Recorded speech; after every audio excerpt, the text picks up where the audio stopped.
Another nice effect you can do with Photoshop is an effect that photographers used to use hours to do in the darkroom. They would spend hours getting this nice sepia tone look. And what we can do is kind of a virtual sepia tone.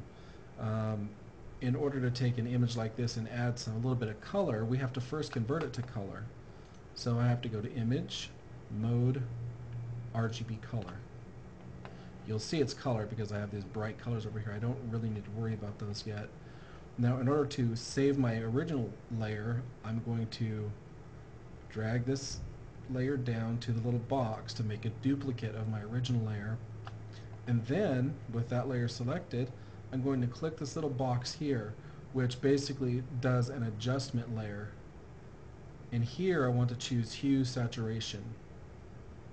Now, here is the controls for my hue saturation. I can adjust my hue and my saturation and my lightness. But you'll notice nothing's changing. What I can do is I can check the box that says colorize. Now this is a nice effect because I can really change the color. If I want a nice kind of sepia color like that, I can even take the saturation down or up. I can take the lightness down or up. And now it looks even older than it did before. Alright, so that's a sepia tone.